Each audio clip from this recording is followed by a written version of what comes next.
আলহামদুলিল্লাহ আমাদের একটা হেলদি পেস অ্যাটাক আছে বাংলাদেশে। এখন যারা বাইরে আছে তারাও খুব ভালো। সো পাকিস্তানও আমরা ভালো করছি ইনশাল্লাহ। সেই আশা আমরা ইন্ডিয়াও ভালো করবো, কারণ আমাদের যতগুলো পেসগুলো আছে সবাই খুব ভালো ফর্মে আছে এবং রিদমে আছে। সো এটা আমার মনে হয় যে বাংলাদেশের জন্য খুব ভালো। আগে আগে পেস বোলার ছিল, আগেও ভালো বোলার ছিল, বাট পিছনে ওরকম ছিল না। সো এখন যারা খেলেছে তারাও ভালো, পিছনে ওরকম ব্যাকআপ আছে। সো এটা আমরা আসলে পেস বোলাররা সবসময় বেশিরভাগ সময় একসাথে খাইতে যাই বা একসাথে বসে কথা বলি। সো খেলা বিষয়ে অনেক কথা হয়। তো এই বোঝাপড়াটা অনেক ভালো আর কি, সবার সাথে সবার ভালো রিলেশন। ইনশাল্লাহ আস্তে আস্তে কাজ শুরু করছি, রিহ্যাব করতেছি, প্রতিদিন বোলিংও করতেছি। সো ইনশাল্লাহ আমার মনে হয় যে 2 তারিখের আগে টিম যাওয়ার আগে ঠিক ফিট হয়ে যাবে। ভালো, অনেকদিন পরে আবার সাদা বলে ধরছি। সো একটু ডিফারেন্ট লাগতেছে, কারণ কিছুদিন লাল বলে খেলছি। তো ভালো লাগতেছে।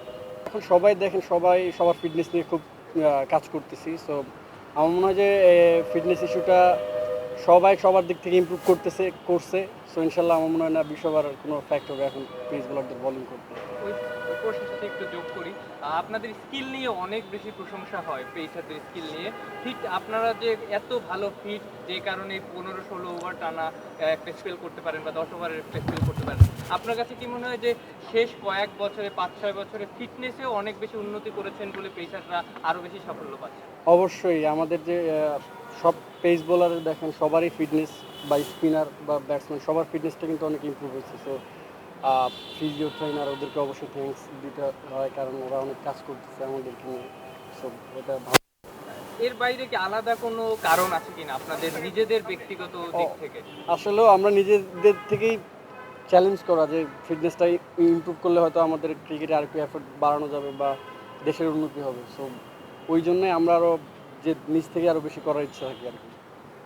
দেখুন 3 থেকে 4 জন পেস বোলিং কোচের অধীনে আপনারা কাজ করেছেন এখন পর্যন্ত। আমি যদি মূল্যায়ন করতে বলি, কাকে কিভাবে মূল্যায়ন করবেন এবং এখন বর্তমানে যিনি আছেন বা আপনাদের যে এই যে একটা টিম, এই বেস্টটা দিয়ে গেছে, সেখান থেকে আমরা নেওয়ার চেষ্টা করছি।